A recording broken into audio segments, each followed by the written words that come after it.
오늘 우리에게 주신 하나님의 말씀은 에스겔 16장 15절로 34절 말씀입니다. 에스겔 16장 15절로 34절 말씀을 다 찾으셨으면 한 절씩 교독하겠습니다. 제가 먼저 15절을 봉독해 드리겠습니다. 그러나 내가 내 화려함을 믿고 내 명성을 가지고 행음하되 지나가는 모든 자와 더불어 음란을 많이 행함으로 내 몸이 그들의 것이 되도다.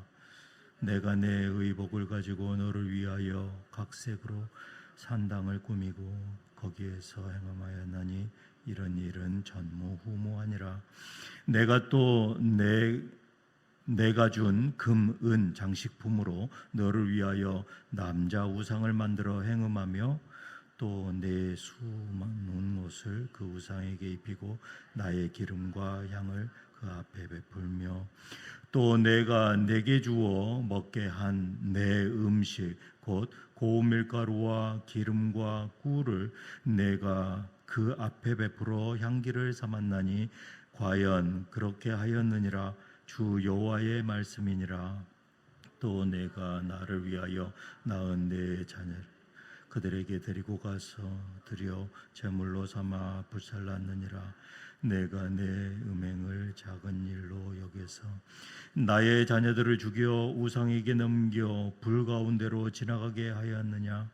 내가 어렸을 때에 벌거벗은 몸이었으며 피투성이가 되어서 발짓한다는 것을 기억하지 아니하고 내가 모든 가증한 일과 음란을 행하였느니라. 주 여호와의 말씀이니라. 너는 화 있을진저 내가 모든 악을 행한 후에 너를 위하여 누각을 건축하며 모든 거리에 높은 데를 쌓았도다. 내가 높은 데를 모든 길 어귀 위에 쌓고 내 아름다움을 가증하게 하여 모든 지나가는 자에게 다리를 벌려 심히 음행하고 하체가 큰 내 이웃 나라 애굽 사람과도 음행하되 심히 음란히 하여 내 진노를 샀도다. 그러므로 내가 내 손을 네 위에 펴서 네 일용할 양식을 감하고 너를 미워하는 블레셋 여자 곧 내 더러운 행실을 부끄러워하는 자에게 너를 넘겨 임의로 하게 하였거늘 내가 음욕이 차지 아니하여 또 아수르 사람과 행음하고 그들과 행음하고도 아직도 부족하게 여겨 장사하는 땅 갈대아에까지 심히 행음하되 아직도 족한 줄을 알지 못하느니라. 주 여호와의 말씀이니라. 내가 이 모든 일을 행하니 이는 방자한 음녀의 행위라. 내 마음이 어찌 그리 약한지 내가 누각을 모든 길 어귀에 건축하며 높은 데를 모든 거리에 쌓고도 값을 싫어하니 창기 같지도 아니하도다. 그 남편 대신에 다른 남자들과 내통하여 간음하는 아내로다. 사람들은 모든 장기에게 선물을 주거늘 오직 너는 내 모든 정든 자에게 선물을 주며 값을 주어서 사방에서 와서 너와 행음하게 하니 내 음란함이 다른 여인과 같지 아니함은 행음하려고 너를 따르는 자가 없음이며 또 내가 값을 받지 아니하고 도리어 값을 줌이라. 그런즉 다른 여인과 같지 아니하니라. 아멘. 저는 오늘 본문 말씀을 가지고 나의 정체성을 찾자라는 제목으로 은혜를 나누기를 원합니다. 이 에스겔서 16장은 이 모두 세 단락으로 나뉘어져 있습니다.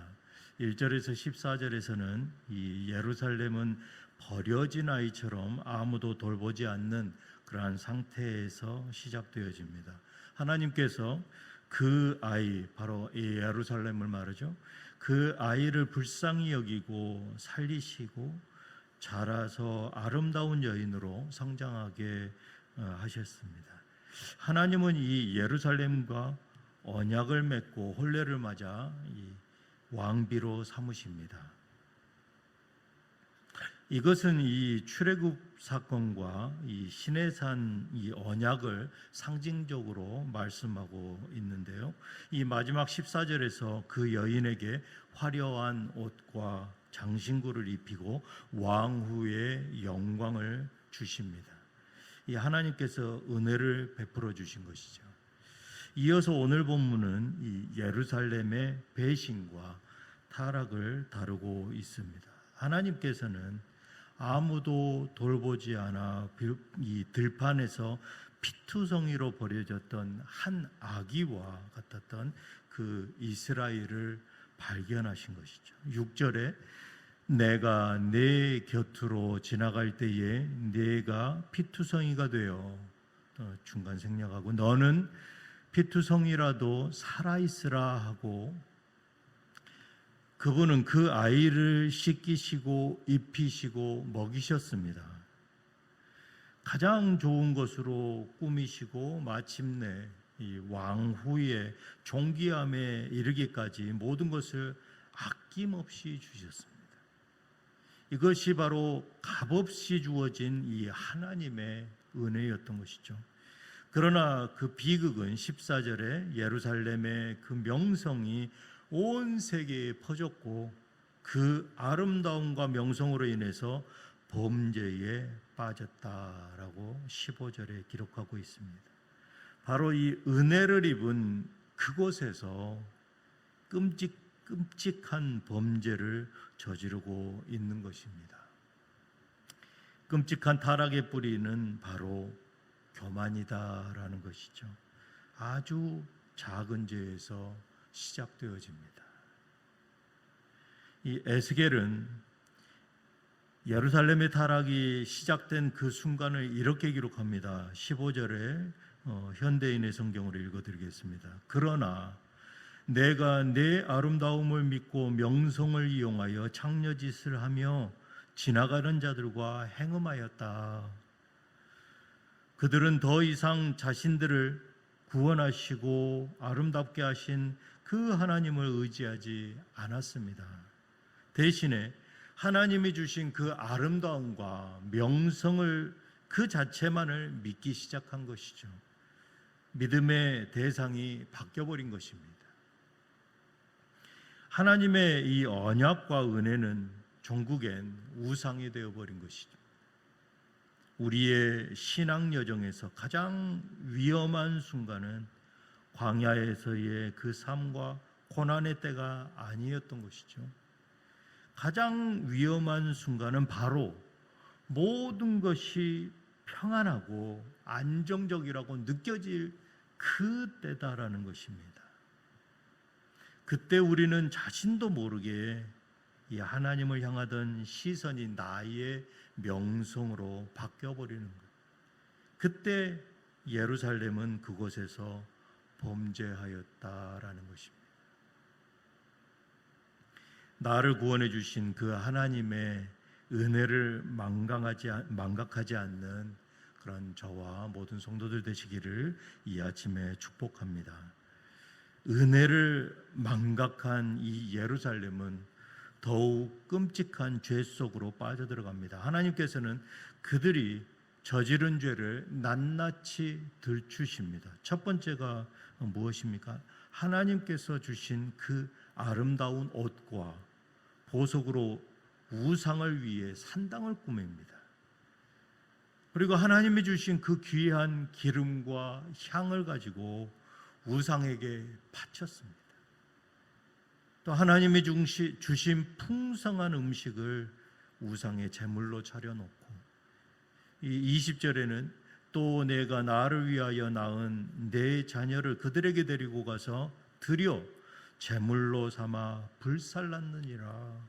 하나님께서 허락하신 그 자녀들마저 암몬 족속의 신인 몰렉에게 불살라 제물로 바치는 그러한 끔찍한 죄를 저질렀습니다. 22절에는 어떻습니까? 내가 어렸을 때에 벌거벗은 몸이었으며 피투성이었다 라고 말씀하십니다. 이 말씀은 아무것도 가진 것이 없던 그때에 하나님께서 은혜를 베풀어 주셨건만 그것을 기억하지 않고 가증한 일과 음란을 행하는 그러한 배은망덕을 하느냐. 하나님께서는 23절에 주 여호와의 말씀이니라 너는 화 있을진저 이 화 있을진저 저주나 복수의 말을 하시는 것이 아니라 이 탄식의 화 있을진저를 2번을 반복해서 말씀하십니다. 얼마나 애통함을 표현하고 있는 것이죠. 이 이스라엘에 경고하시면서 안타까워하십니다. 우리가 가진 모든 것은 하나님의 소유입니다. 형편이 어려울 때에 구원해 주신 그 하나님을 망각하고 이제는 세상의 능력에만 나의 시선이 가 있다라는 것이죠. 그것을 의지하고 세상의 가치 기준에 빠져서 무너져 내리는 그러한 연약한 존재. 성경은 이 모든 타락의 근본 원인을 한 구절로 요약합니다. 22절에 내가 어렸을 때 벌거벗고 피투성이었던 그 시절을 기억하지 않았다. 과거에 자신이 어떤 존재였는지를 잊어버린 것, 곧 구원의 은혜를 망각하는 것이 바로 타락의 출발점이다라는 것입니다. 은혜에 대한 기억을 잃어버린 그러한 자들은 감사가 머무를 곳이 없습니다. 그리고 그 감사가 사라진 그 빈 자리에는 불평과 비교와 탐욕과 교만만이 빠르게 채워나갑니다. 종국에는 어떻게 하겠습니까? 전쟁밖에 없는 것이죠. 감사를 회복하는 그러한 한 주간 되시기를 축복합니다. 감사를 이 상실한 자에게는 불평과 교만이 영혼을 지배하고 종국엔 우리의 영혼마저 마비시켜서 가증한 일을 범하게 하는 것입니다. 예루살렘은 이제 은밀한 곳에서 몰래 행하던 일을 이제는 큰 길거리에까지 산당을 짓고 모든 사람이 보는 앞에서 이제는 공개적으로 죄를 행했다라는 것이죠. 죄가 만연한 세상이 되어버린 것입니다. 그들은 더 나아가서 하나님 한 분만으로 만족하지 못하고 애굽과 아수르 또 강대국들을 의지하면서 영적인 간음을 더욱 깊이 행했습니다. 이 이스라엘의 역사를 보면 낱낱이 적혀 있습니다. 이것은 실로 심각한 영적 위기다라는 것이죠. 죄가 더 이상 죄로 느껴지지 않는 그러한 심각한 상태. 아무리 귀한 하나님의 말씀이 선포되어든 너나 잘해라 라고 마음에 찔리는 것이 하나도 없는 양심의 가책이 무뎌진 상태, 화인 맞은 양심이다라고 표현하죠. 하나님께서는 마침내 가장 비참한 선언을 하십니다. 32절로 33절에 너는 값을 받은 창녀와는 다르다. 오히려 네가 값을 주고 정을 통하는구나 라고 말씀하십니다. 세상의 창녀는 어떻습니까? 화대를 받습니다. 그런데 너는 오히려 너의 것을 주면서까지 죄를 짓고 있다라는 것이죠. 이것은 자신의 존재, 즉 자신이 하나님의 신부라는 그러한 정체성을 완전히 잃어버린 자가 되었습니다. 자신이 누구인지, 어떤 사랑을 받았는지, 얼마나 존귀한 존재였는지를 망각해버렸던 것. 스스로를 값싸게 내던지며 오히려 대가를 치르고 세상을 갈망하는 비참한 존재. 이제는 내 입에서 은혜는 찾아볼 수가 없고 오직 비판의 그러한 쓴소리만 남아있다라는 것입니다. 목이 얼마나 칼칼하겠습니까? 약속되어진다는 것이죠. 사랑하는 성도 여러분, 우리는 누구입니까? 우리는 만왕의 왕이신 하나님의 자녀입니다. 그리고 또 누구입니까? 그리스도의 그 피값으로 사신 존귀한 신부입니다. 우리는 세상의 가치관과 적당히 타협하며 살아가는 그러한 존재가 아니다라는 것이죠. 이 정체성을 잃어버린 순간 우리는 세상의 욕망 앞에 우리의 모든 것을 내어주는 그러한 어리석은 자가 되고 맙니다.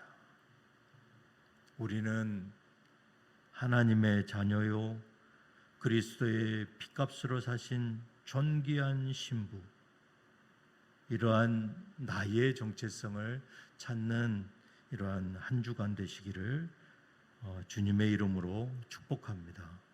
기도하시겠습니다. 사랑과 은혜의 하나님 아버지, 오늘 이 시간 나의 무너져 내린 정체성을 말씀 앞에 비추어 봅니다. 우리 안에 교묘하게 자라고 있는 교만을 내려놓길 바랍니다. 하나님의 은혜를 망각하고 살아가는 나의 자신을 회개합니다. 어느샌가 감사는 사라지 내 입술의 혀는 불평만 가득합니다. 하나님의 자녀라는 정체성마저 잊어버리고 이제는 세상을 의지하고 살아가는 저를 용서하여 주시옵소서. 사랑의 주님, 나의 첫사랑을 회복시켜 주시옵소서. 그리스도의 거룩한 신부라는 그 정체성을 다시 회복시켜 주시옵소서. 우리 주 예수 그리스도 이름으로 기도드리옵나이다. 아멘.